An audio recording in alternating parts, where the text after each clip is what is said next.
प्रधानमंत्री नरेंद्र मोदी ने आतंकवाद के मसले पर चीन और पाकिस्तान को कड़ा संदेश दिया है।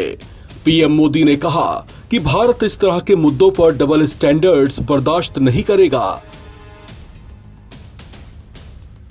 रियो डी जेनेरियो में आयोजित ब्रिक्स शिखर सम्मेलन को संबोधित करते हुए पीएम नरेंद्र मोदी ने आतंकवाद और वैश्विक संस्थाओं में सुधार जैसे मुद्दों पर भारत के नजरिए को स्पष्ट किया। पीएम मोदी ने अपने संबोधन में कई कड़ी टिप्पणियां की जो चीन जैसे देशों के लिए स्पष्ट संदेश हैं, जो आतंकवाद जैसे मुद्दों पर दोहरा मापदंड अपनाते रहे हैं। ब्रिक्स शिखर सम्मेलन को संबोधित करते हुए पीएम मोदी ने व्यंग कसते हुए कहा कि आतंकवाद मानवता के खिलाफ अपराध है, इसलिए इसकी निंदा सुविधा के अनुसार नहीं बल्कि सिद्धांत के आधार पर की जानी चाहिए। उन्होंने ये भी स्पष्ट किया कि किसी आतंकी हमले की निंदा इस आधार पर नहीं होनी चाहिए कि वो किसी देश में हुआ है या किसके खिलाफ हुआ है, क्योंकि ऐसा दृष्टिकोण मानवता के साथ विश्वासघात है।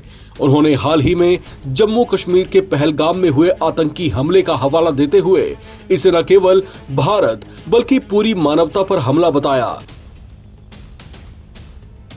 प्रधानमंत्री मोदी ने ब्रिक्स मंच से आतंकवाद का डायरेक्ट या इनडायरेक्ट सपोर्ट करने वाले देशों को भी चेतावनी दी। उन्होंने कहा कि उन्हें इसकी कीमत चुकानी होगी। ये संदेश खास तौर पर उन देशों के लिए था जो संयुक्त राष्ट्र में आतंकियों पर प्रतिबंध लगाने के प्रस्तावों को बार बार बाधित करते रहे हैं, जैसे कि चीन ने मसूद अजहर के मामले में किया था। ब्रिक्स ने पहलगाम हमले की कड़े शब्दों में निंदा की, जिसे भारत की एक महत्वपूर्ण कूटनीतिक सफलता मानी जा रही है। इसके साथ ही प्रधानमंत्री मोदी ने वैश्विक शासन व्यवस्था में बड़े स्तर के सुधारों की जरूरत पर भी बल दिया। उन्होंने कहा कि 21वीं सदी की चुनौतियों को 20वीं सदी की संस्थाएं नहीं सुलझा सकती। मोदी ने यूएनएससी, वर्ल्ड ट्रेड ऑर्गेनाइजेशन और मल्टीलेटरल डेवलपमेंट बैंक्स में सुधार की मांग करते हुए ग्लोबल साउथ को प्रतिनिधित्व देने की बात कही। पीएम मोदी ने इस पर टिप्पणी करते हुए कहा कि वैश्विक संस्थाएं उस मोबाइल की तरह हो गई हैं जिसमें नेटवर्क नहीं है, यानी उनकी प्रभावशीलता और विश्वसनीयता पर सवाल उठ रहे हैं।